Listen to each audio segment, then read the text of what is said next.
Louie Gohmert's going to be talking to Reverend Barry Lynn. He's Executive Director of Americans United for the Separation of Church and State. And Gohmert thinks he knows more about Christianity than the Reverend does. So he's going to start debating him on that. There's so much that I enjoyed in this. Let's watch. In your Christian beliefs, do you believe in sharing the good news that will keep people from going to hell, consistent with the Christian beliefs?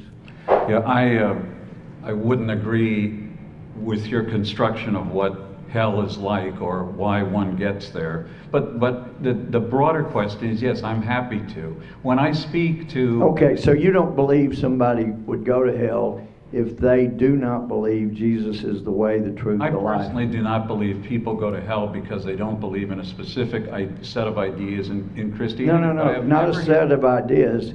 Either you believe as a Christian that Jesus is the way, the truth, the life, or you don't. And there's nothing wrong in our country with that. There's no crime. There's no shame. It should never be a law against those beliefs because God gave us the chance to elect to either believe or disbelieve.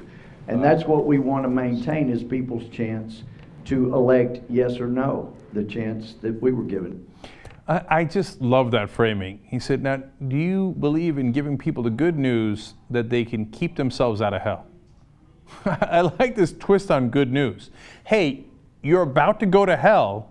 Good news, though, I can get you out of there if you sign up for what I got going here. I mean, you want to talk about a used car salesman? Like, not like, hey, I can get you a great deal. It's like, no, you are going to suffer eternal damnation and torture in a fiery pit unless you sign right here. Okay, so that's the good news. Well, I appreciate the good news, Louie.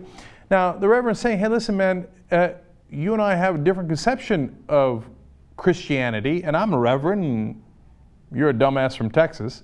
But, of course, he didn't say it that way, but he should have. But you see, that's the whole point of the separation of church and state. So I don't get to impose my views, and you don't get to impose your views. That we all practice our religion in any way that we want to.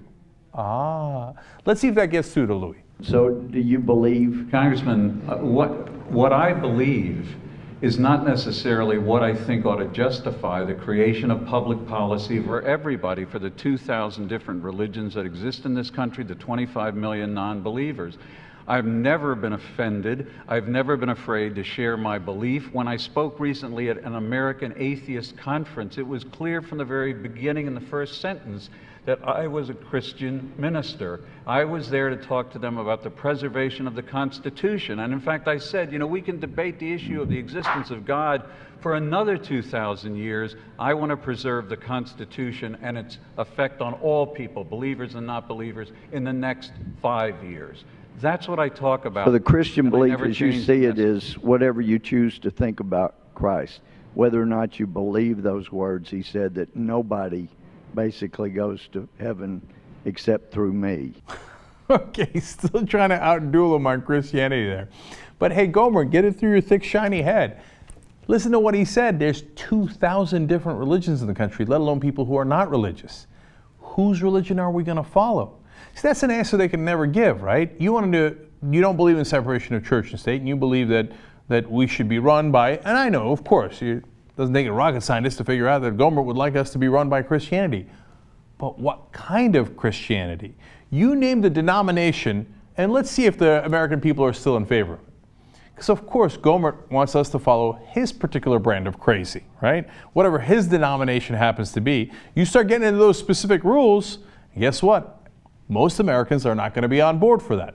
And that's why we separated church and state. So you could practice any denomination you want, any religion you want, in any way that you want. They kind of thought this through. But Gohmert thinks he's smarter than the Founding Fathers, smarter than reverends, knows more about the Bible than ministers. Gohmert's got it all figured out. And he's piled it all up in a big pile of you know what.